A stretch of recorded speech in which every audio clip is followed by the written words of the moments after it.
Hello, hello. All right, thank you everyone for your patience. I had a little bit of a tech issue, and I'm going to start again from the beginning of the statement. Again, a statement from community, from multiple organizations and individuals. Right now, signed on so far, we have Spokane Community Against Racism, the Peace and Justice Action League of Spokane, the Spokane branch of the NAACP, among others. I don't have a full list in front of me. But this is a letter that will continue to circulate after today, and we hope that people will join in this call to the betterment of our city. So, to the Spokane City Council members and Mayor Woodward, on behalf of the undersigned community groups, advocates, and individuals, we denounce Spokane Chief of Police Craig Meidl's preferential treatment of certain community members, including Chud Wendle and his associates, in the Spokane Business and Commercial Property Owners Council. Our Chief of Police is using city resources to advance the agenda of a narrow group of powerful business owners, lending them more power than the average Spokanite. The Ombudsman's report from December 2022 and the recent article in the Spokesman-Review titled Probe Details Extensive Communications Favors Between Police Chief and Business Group details events wherein the police chief uses his office unethically to provide direction and material support to those he considers his political allies to the detriment of our community. As stated in a report by the Office of Police Ombuds, the community members, that being Chud Wendle's relationship with members of the Spokane Police Department, allows him to bypass normal procedures the public utilizes to request police services. When people contact the community member's associate, again, Chud Wendle, they do not call the police like the rest of the population. We are still digesting the initial OPO report and subsequent news articles and the first tranche of public records. The following are our initial grievances and demands. First, the initial list of community grievances. 1. Calls made by Chud Wendle and his associates receive a rapid response from the police, even as community groups and shelters report no response from police after multiple calls. Instead of serving the public impartially, Chief Meidl has weaponized police accountability policies he dislikes to excuse a lack of police response to specific communities and reserved the highest level of public service for his friends. 2. Chief Meidl has inappropriately released information on active cases to Chud Wendle, contrary to public records conventions that require a case be resolved in court before its records are available to the public. Chud Wendle then uses this information obtained from the Spokane Police Department to unfairly target Spokane's vulnerable populations and advance his biased agenda. 3. The Spokane Police Department's relationship with Spokane City Council members is predatory and coercive. Furthermore, the Spokane Police Department feeds Chud Wendle information to be used as a political tool against public officials and candidates he believes are opposed to his biased political agenda, thus acting as the external pressure within a larger campaign. 4. Ombudsman's efforts to investigate this and other matters are shown to be obstructed further by the Spokane Police Department. Here are the community demands. It is an injustice when our police force shows favoritism towards certain members of our community and indifference or brutality towards others. It is the responsibility of public safety officials, such as police, to remain impartial while doing their job. Chief Meidl of Spokane Police Department has failed to uphold the impartiality expected of the position of Chief of Police. His favoritism towards Chud Wendle and associates has shown that he not only favors this group, but uses his position of power within the city to push this group's agenda forward. We call for Chief Meidl's resignation in light of his conduct as the Chief of Police in Spokane. We call on Mayor Woodward to begin an open search for a new Chief of Police with meaningful and inclusive community engagement. We do not support a permanent internal promotion. We call on Mayor Woodward to follow the 2016 Police Leadership Advisory Committee's recommendations for hiring a new Spokane Chief of Police. We call on all concerned public officials to follow the recommendations of the OPO. We call on Mayor Woodward to instruct the city attorney to negotiate a contract between the city and Spokane Police Department that allows the police ombuds to write reports with the full freedom to explain findings and make recommendations based on their investigations and expertise. We call on the City Administration to conduct a regularly scheduled audit of public record requests that tracks processing times for requests. And finally, we call on the Spokane City Council, pardon me, we call on the Spokane City Council to use its subpoena power to fully investigate the degree to which Chief Meidl and other members of the Spokane Police Department used positions or public resources to advance the political agenda of Chud Wendle and the SBCPOC, and to what degree members of local government were unduly influenced by Chud Wendle and the SBCPOC and their associates. This behavior fits a consistent pattern wherein Spokane City officials continually play politics to benefit a few while refusing meaningful community engagement with the many. Examples include the stonewalling at the community roundtables on police reform, the years delayed and still non-existent hiring process for the director of the Office of Civil Rights, Equity, and Inclusion, and the disingenuous engagement with larger Spokane community while continuing to approve funding for a police department sorely in need of accountability.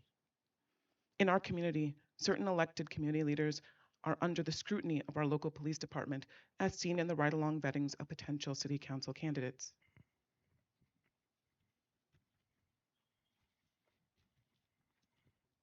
Meanwhile, improperly leaked information from police investigations is being misused to attack city council members on national news networks and biased talk shows in order to further polarize our community and destroy public trust in city government.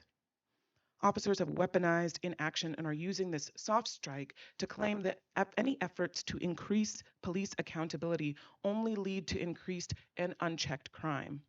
This toxic dynamic needs to be addressed with community oversight because public officials are afraid to enact meaningful public safety policies for fear of damaging this chaotic relationship further.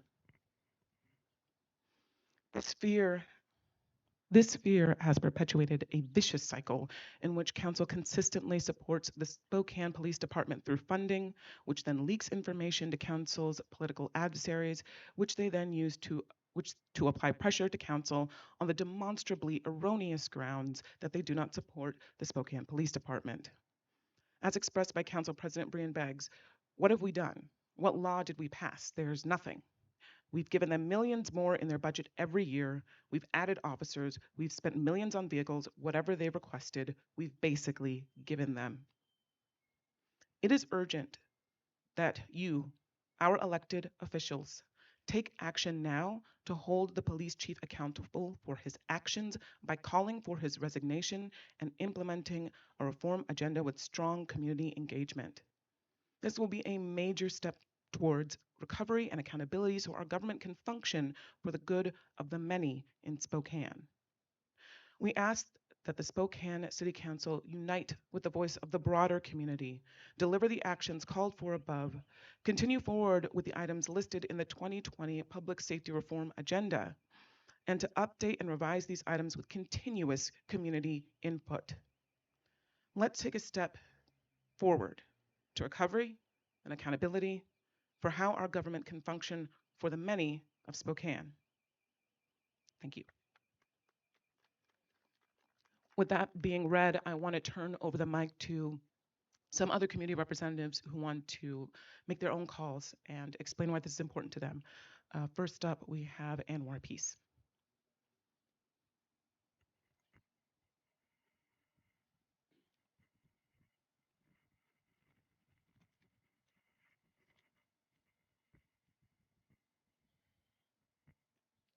Good morning.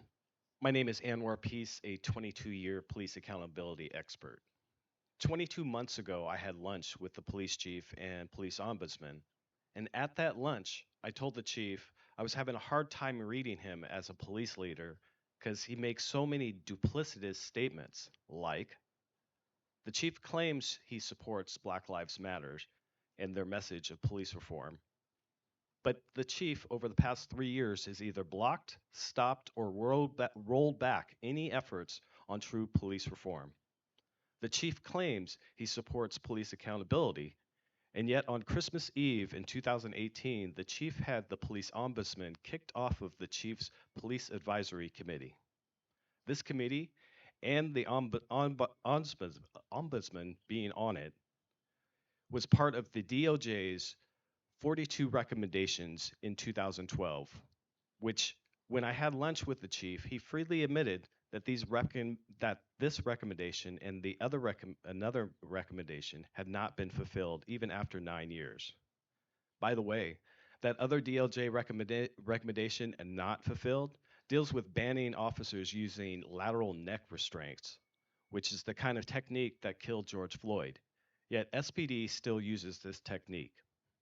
The chief claims his officers have the highest integrity, ethical principles, character, honesty, and yet the chief keeps employed officers he knows for a fact are proven liars.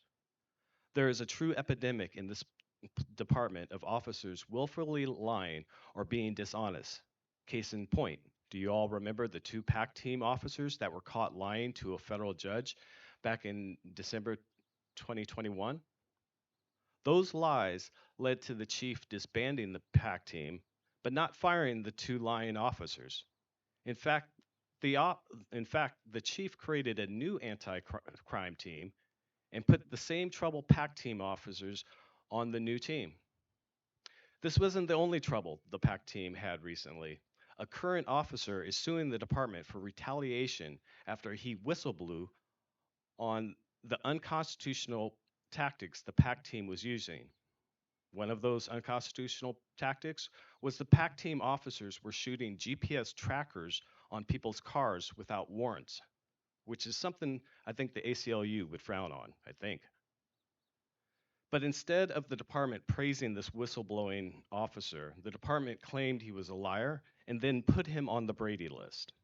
The Brady list is a list compiled usually by the prosecutor's office or police department containing names and details of law enforcement officers who have had sustained incidences of untruthfulness, criminal convictions, candor issues, or some other type of issue placing their credibility into question.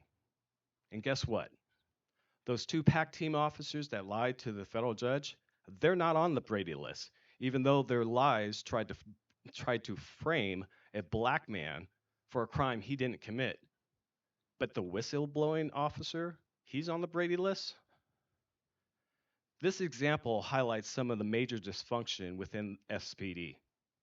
And sadly, this dysfunction comes from the top down. 2 times publicly, the city council has asked the chief to release a statement to his officers, directing them to stop telling the public while on calls that the city council is defunding the police, and because of that, those officers couldn't help on that call for police service. Both times, the chief refused city council's ask of him. Instead, both times, the chief offered the following testimony. That shouldn't have happened. Police officers have a duty to remain apolitical, meaning officers should take an unbiased position in regards to political matters. So, what's fascinating about the chief's apolitical statements is that a short time after that he made that, the chief was in front of the state legislature testifying on rolling back the life-saving police reform laws of the previous year. So, so I guess so much for being apolitical, right, Chief? But that's what I'm talking about with all the chief's duplicitous statements throughout these many years. The news recently about the chief's emails only confirms with direct proof of his duplicitousness. In fact, the large batch of emails, one shows that the police chief approves of his officers targeting harassment and intimidating activists like me and others on this stage. Some of those emails about activists then made sense to me on why I was falsely arrested for jaywalking, and then weirdly, that led to me having lunch with the chief and the police ombudsman. Now, at this point, I have lost confidence in Police Chief Craig Meidl. And so I'm kind of curious on who else has lost confidence in the chief. Does the city or does the police union still have confidence? How about the city council or the mayor? How about this? All those that don't have confidence in the police chief, raise your hand. I'm kind of wondering right now how many hands are raised inside City Hall right now. And if there are hands raised inside City Hall, then that means that there's time. It means that it's time for a leadership change inside the Spokane Police Department. Thank you for your time.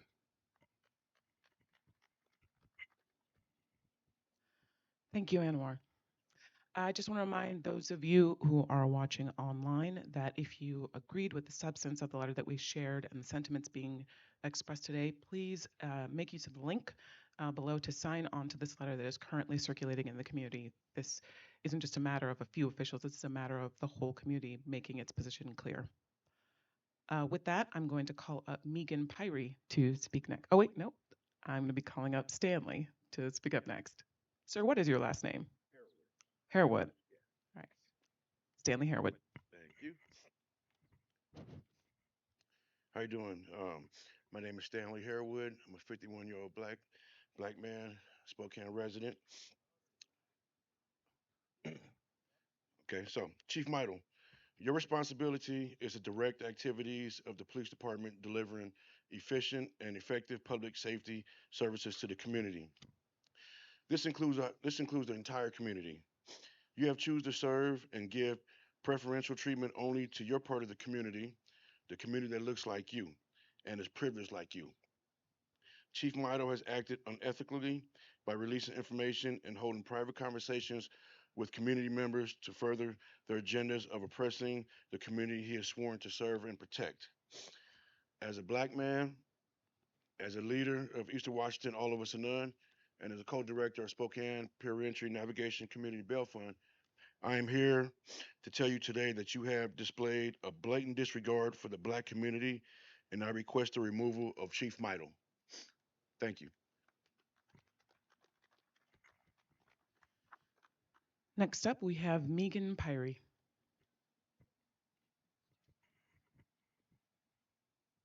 I'm a formerly incarcerated community member and advocate for our unhoused and those in need of access to life saving mental health and substance use supports.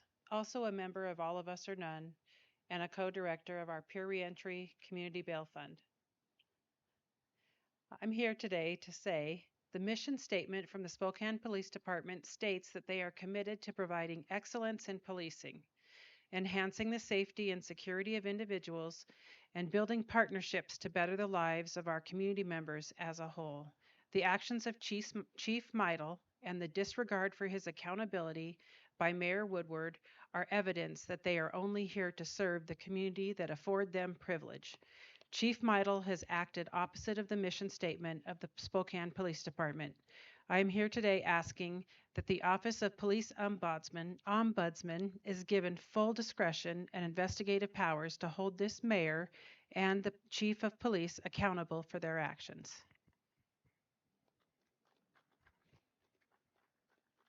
Thank you. And finally, we have Curtis Robinson rounding us out today.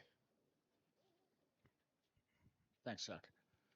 And I just want to thank everybody for their impassioned and meaningful statements about not only the state of things but their perspectives of what this implies and what this accurately finally points out. My name is Curtis Robinson, and I serve as the uh, Spokane NAACP President and Executive Director for Revive Center for Returning Citizens, as well as a member of the Washington Coalition for Police Accountability.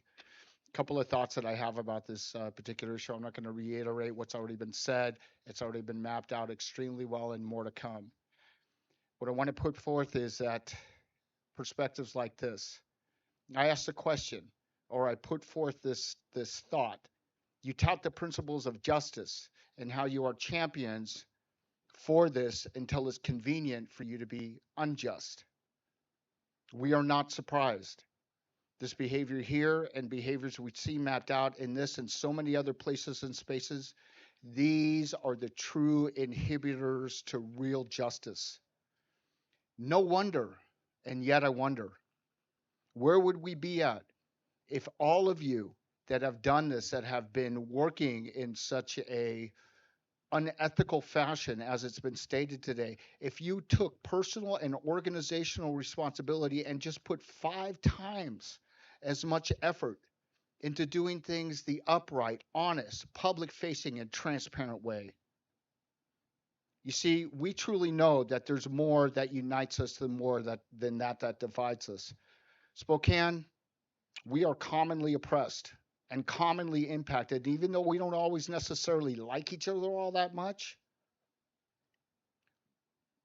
We can and we must fight to understand everybody's humanity and know that everybody deserves better. We have a common mission of liberation, and we need to hold our elected and appointed officials accountable. What this behavior shows is that this particular group stated here and many others connected to anybody that observes is that you do have a common goal. It's immoral, corrupt, power driven, and its goal is to unify its power structure and growth. You do this while all touting the tenets of Christ. So I ask you, what would Jesus do? Let me go a little bit further. What would Sandy Williams say? You feign humanity in words, and yet your actions reveal a deep agreement with otherizing and dehumanizing, or else we wouldn't even be here having these conversations about these issues. Spokane, we have to ask ourselves, are these people the true champions of justice? Are they living up to the highest ideals of America? Is what we are seeing here the true spirit of democracy? We have to ask ourselves, are these people that represent, are these the people that represent the best of our values or the worst of themselves? Look for yourself, see for yourself, understand the truth, and vote accordingly.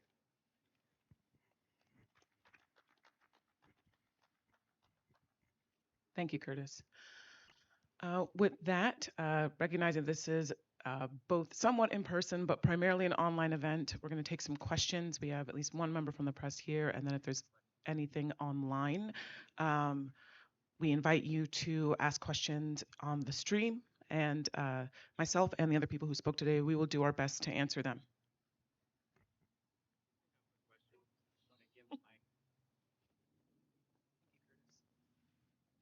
With that, recognizing this is both How hopeful are you that you'll actually be able to get Meidl out of his position? I think that depends entirely on the will of the people with the power to deliver that. One of the things we asked for was for the city council to use its subpoena power to investigate this situation fully. I think if we can see our council rise to the occasion, then that is quite a bit more likely. I think it's a matter of political will and public bravery. We'll see what happens.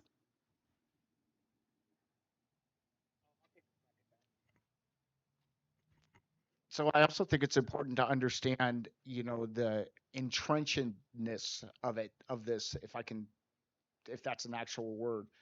We're dealing with some very systemic, multi-generational dynamics that are manifesting here, and they're very embedded in the way that Spokane chooses to do and go about the business of managing our city and our county.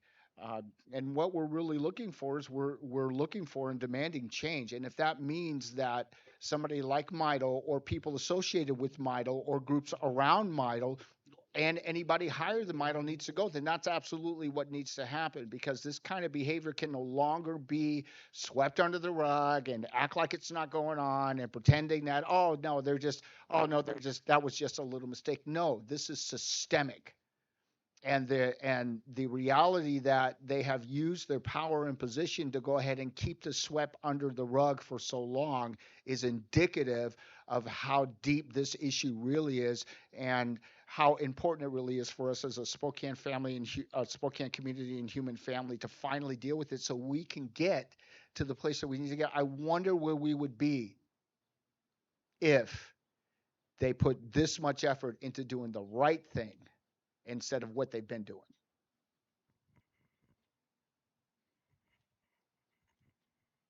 And what I'll say is the evidence is very clear that he needs to go. Um, the aspect of having special relationships with uh, certain business folks, uh, and utilizing police services in a way that's unconstitutional, yeah, he definitely has to go. And I would suggest this: either either uh, there is a resignation, or the city council goes the subpoena route, or we should have the DOJ come into town, like they're doing in many other jurisdictions. We are the only jurisdiction after George Floyd that didn't have an after action report on what happened in these streets. The police claim it's a riot. We say that it was a peaceful, loving protest. Let's get down to the bottom of it. But the police union and the police department don't want that. They want to continue the narrative that crime is going up because of these police reform laws, and yet these police reform laws have saved lives. Every time that we have looked at this department and have asked for change, they have said, no, we don't want to do change. And that is because of the leadership. And that's why we're suggesting that the leadership needs to go. We need a better vision for public safety in Spokane than what's taking place right now. And so either there's a resignation, the city council acts upon this, or the DLJ must come into town and look into this department and do a patterns of practice on investigation on this department.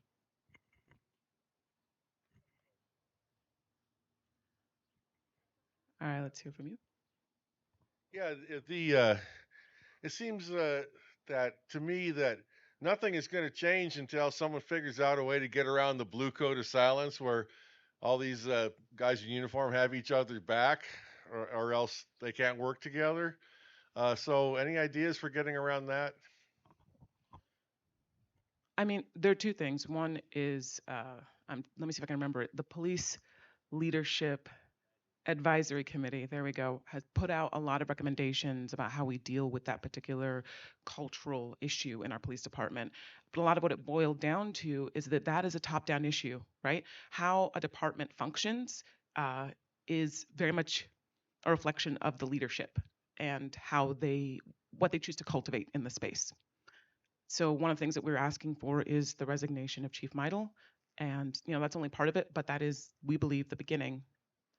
I also want to take a moment to note that the letter that we just read went live online Friday evening, if I'm not mistaken. It is now Monday morning. So in that time, we've gathered almost 50 signatures, including organizational signatures. And I want to read off some of the representatives that we've got here so that people have a sense of who's being represented here. We have the Greater Spokane Progress Coalition, the Peace and Justice Action League of Spokane, the Smith Barbieri Progressive Fund, Veterans for Peace Spokane Chapter, Party for Socialism and Liberation, All of Us or None, Spectrum Center Spokane, Urban Native Youth Organization, the Revive Center for Returning Citizens, APIC Spokane, and the Tenants Union of Washington.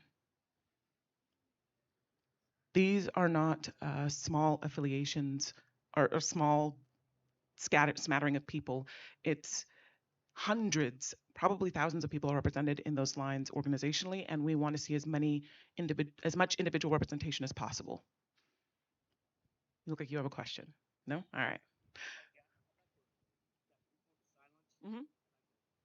All right. Go for it, Curtis. Curtis is going to address the Blue Code of Silence question. And so I also serve as a commissioner for the Washington State Criminal Justice Training Commission. I am not representing their voice here.